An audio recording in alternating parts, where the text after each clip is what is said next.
looking forward to a visit, my delegation and my visit to China, which is next weekend. Going to China is always a pleasure. We have a long relationship, over 70 years, and it's a deep relationship between the people of Pakistan and people of China. So therefore, it's always a pleasure going there. So I'm looking forward to my visit. So please ask me questions. Today, as a special gift, we present the mascot of Beijing Winter Olympics to you.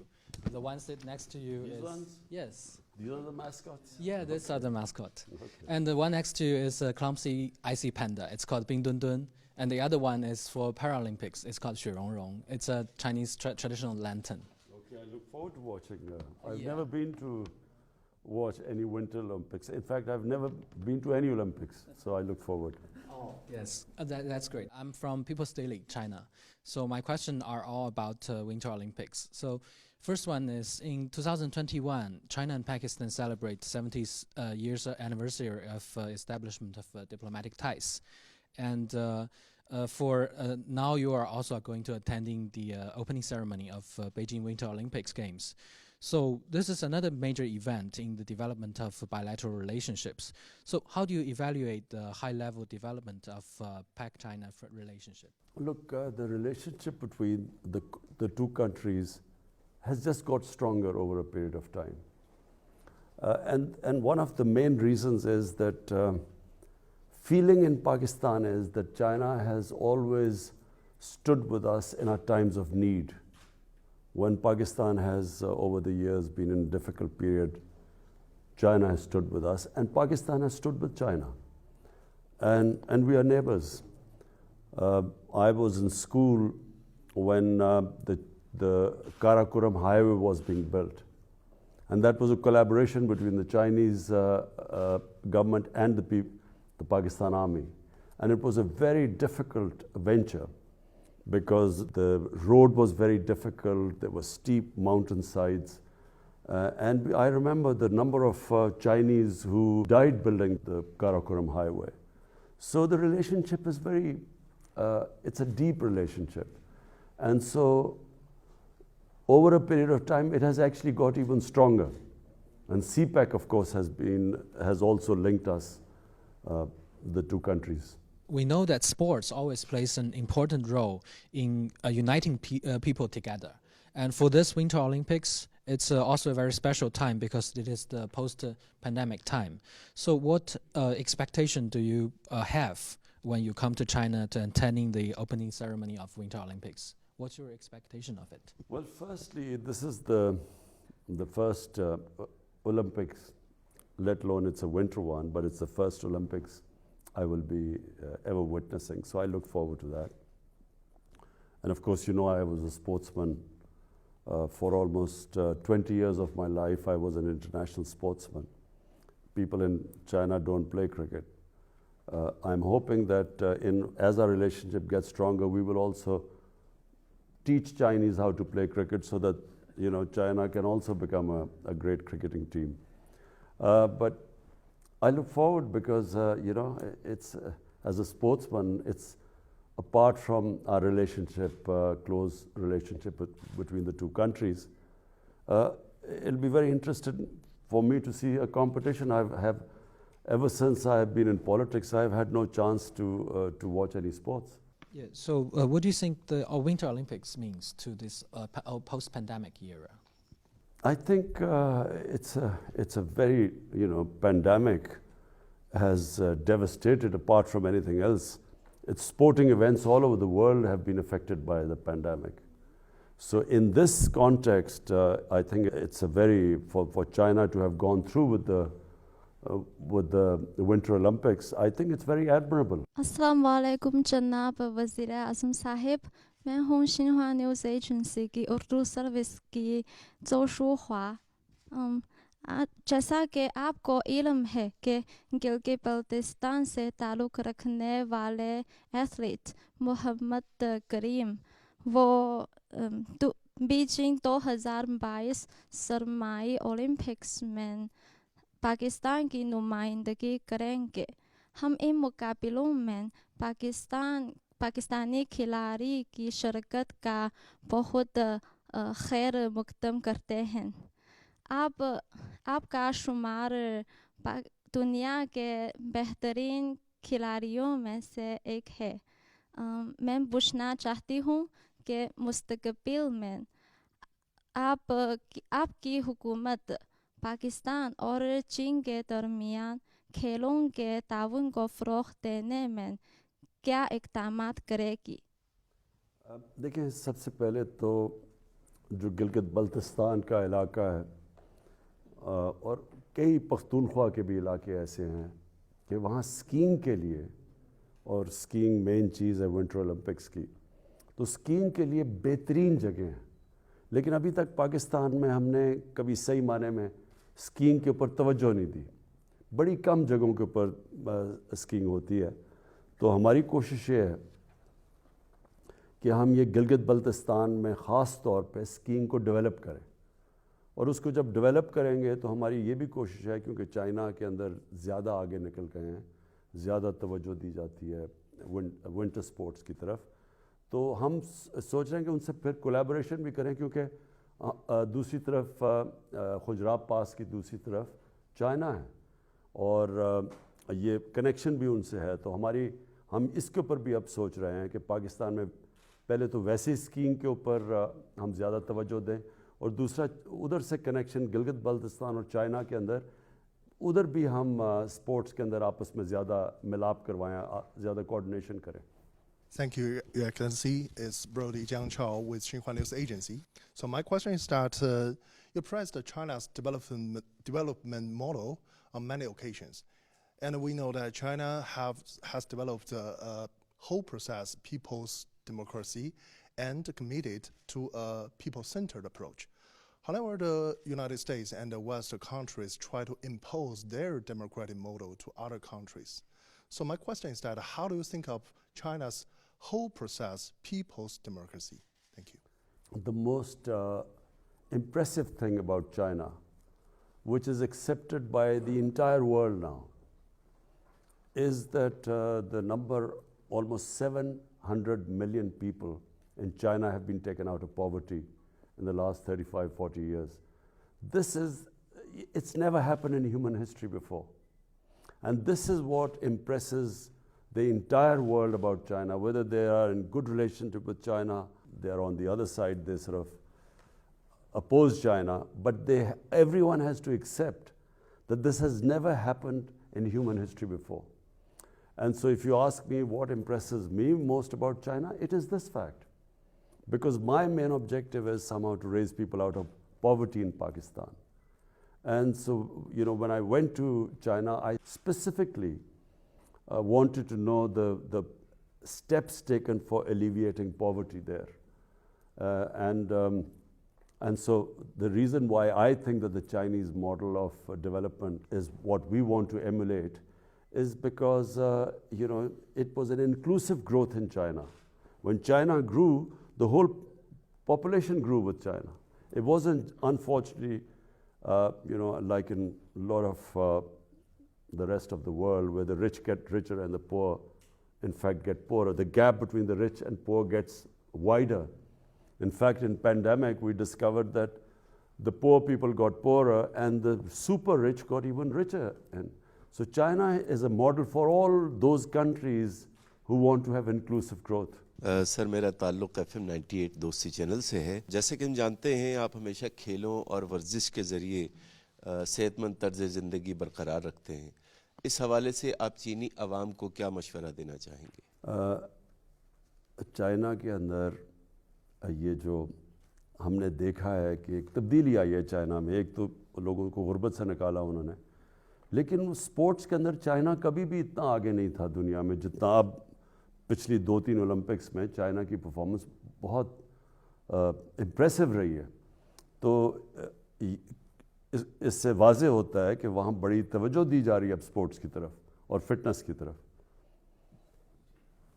دوسرا میرا سوال یہ ہے کہ حکومت پاکستان ملک کی ترقیاتی حکمت عملی کو جیو پولیٹکس سے جیو اکنامک کی طرف منتقل کر رہی ہے. पाकिस्तान की तरक्की के लिए चीन पाकिस्तान स्ट्रेटेजिक और इक़्तिसादी ताउन से आपकी क्या तवक्कुआत वाबस्ता हैं? देखिए, चाइना ने गुर्बत कम कैसे की? चाइना ने गुर्बत ऐसे कम की कि उन्होंने अपनी इकॉनमी को ग्रो किया। जो ग्रोथ रेट जैसी जैसी उनकी बढ़ी, तो उन्होंने उस ग्रोथ रेट से लोगों को गुर्बत से निकाला। अगर आपने गुर्बत से लोगों को निकालना है, तो जब तक आपकी इकॉनमी ग्रो नहीं करेगी, वेल्थ क्रिएशन नहीं होगी, तो आपके पास किधर से पैसा आएगा नीचे से लोगों को ऊपर उठाने के लिए? तो चाइना ने यही किया कि उन्होंने अपनी इकॉनमी के ऊपर तवज्जो दी, लेकिन ग्रोथ को फिर जब उनकी दौलत बढ़ी, तो उन्होंने ये नहीं किया कि वो थोड़े से लोगों के पास पैसा चला गया फिर उन्होंने वो नीचे दिया। तो हमारी भी यही कोशिश है कि जब हम जियो इकोनॉमिक्स की बात करते हैं, तो हमारा मकसद ही ये है कि अब ज़ोर हमने देना है अपनी इकॉनमी को बढ़ाने के लिए। और जैसे जैसे यानी इसका ये नहीं मतलब कि सिक्योरिटी के ऊपर हम तवज्जो नहीं दे रहे, लेकिन हम ख़ास तवज्जो जो हमने बदकिस्मती से पहले नहीं दी अपनी इकॉनमी के ऊपर तवज्जो, हमारी अब ख़ास कोशिश है इकॉनमी पे हम ज़ोर लगा रहे हैं, ताकि जैसे जैसे मुल्क के अंदर हमारी दौलत में इजाफा होगा, हम फिर अपने लोगों को गुर्बत से निकालें। I'm Shifu from Economic Daily, and my first question is, now as the new phase of CPEC development focuses on encouraging business and benefiting local people, what is your government going to do to facilitate it? What do you expect for the sustainable development of CPEC, and any expectation for more cooperation on renewable and clean energy? Thank you. You see, the first phase of CPEC was basically connectivity and power generation. Now the CPEC has moved into the next stages where it's about relocation of industry. We want to develop our industrial zones, our special economic zones. Then we want, especially in agriculture, we want help there to improve our productivity. Because in China, the productivity is much higher in agriculture and livestock yields compared to Pakistan. So we want help there too. And then China has grown these drought-resistant cotton varieties, which we have large tracts of lands in Pakistan where this variety of cotton can be grown. So that's where we're going to get help from China. But also it's in technology, information technology. That's another area which is basically the future. Is the technological revolution in the world is the future, and China has made great strides in that, and so we also want to get help from China in that field. Thank you. And my second question is, now some Western countries keep telling lies on so-called Xinjiang issues, but actually many Pakistani people, scholars, journalists, including Ambassador to China, His Excellency Moin Haq, has visited Xinjiang for many times. They saw the place with their own eyes and talked a lot about it. Have you heard of them talking about Xinjiang? And what do you think of lies told by those Western countries? There is a lot of criticism about the treatment of Uyghurs by China in the West. But our ambassador went there, Moinul Haq, who's our ambassador in China. We asked him, and he went there, and he sent us information that this is actually not true on the ground. But what we in Pakistan find it very difficult to swallow is that while they talk about Uyghurs, they do not talk much in the West about Kashmir. Because in Kashmir, the worst violations of human rights are taking place by India. And somehow there is selective silence about human rights in Kashmir, where there's something like 9 million people who are, really basically living in the worst conditions in almost an open prison by these 800,000 Indian troops. So we find it very difficult that while on one side they talk about Xinjiang, but on the other hand there is the silence about Kashmir is deafening for us. And that's these double standard is what we in Pakistan find it difficult. Assalamu alaikum. I'm Chairu from CCTV China Media Group.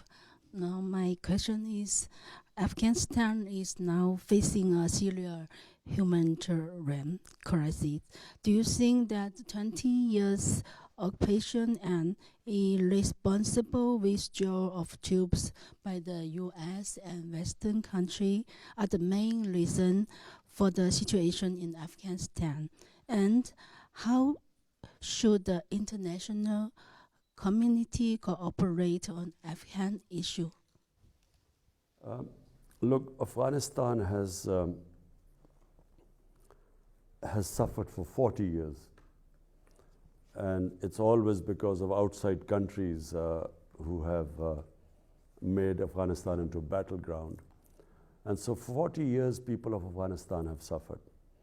And this is now, after 40 years, there's a chance of peace in Afghanistan. Because actually there is no fighting going on in Afghanistan, and this is, after 4 decades. So what should the international community do? The international community right now should understand that people who have suffered for 40 years, and when the foreign forces have left Afghanistan, they cannot just leave Afghanistan without thinking about the aftermath or how the people of Afghanistan are going to survive from here. Because in 1989, when the Soviets left Afghanistan, so did everyone else, and Afghanistan descended into a civil war. And about almost 200,000 Afghans died. There was chaos in Afghanistan. And from that chaos emerged the Taliban.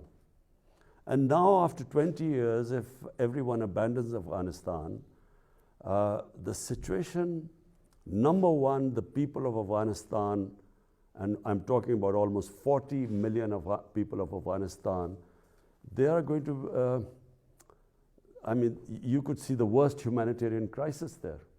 But on top of it, if there is chaos in Afghanistan, then it's possible that the same conditions are created which were created 20 years ago when the US invaded Afghanistan. Same thing could happen again if there is chaos. So what should happen is that the international community should just think of the 40 million Afghan human beings there. Whether they like the Taliban government or not should be secondary. The welfare of the people of Afghanistan should be the foremost, and they are facing one of the worst humanitarian crises right now. And they really need help as soon as possible. My next question is, in a few days, the Chinese Lunar New Year will come. What are your wishes for the Chinese Lunar New Year? And what are your expectations for Pakistan-China cooperation in 2022? Well, first of all, let me congratulate the people of China for their Lunar New Chinese Year. So I congratulate everyone.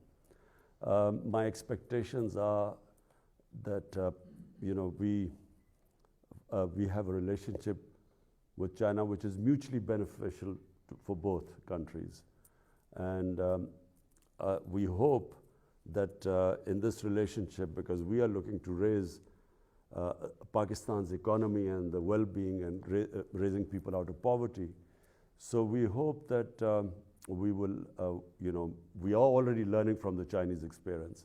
But there's one thing I forgot to say, which we want to learn from China, is how they have built their mega cities. You see, China has these huge cities now, and the way they have dealt with the problems that come of having mega cities. And I'm talking about air pollution, I'm talking about the waste disposal. It's a science to manage a huge city.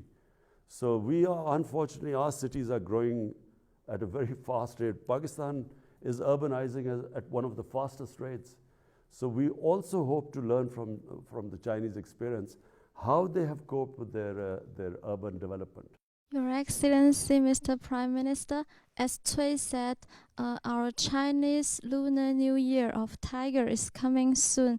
So we hope you can also express your best wishes to our Chinese audience. मैं China की आवाम को China का जो lunar new year है।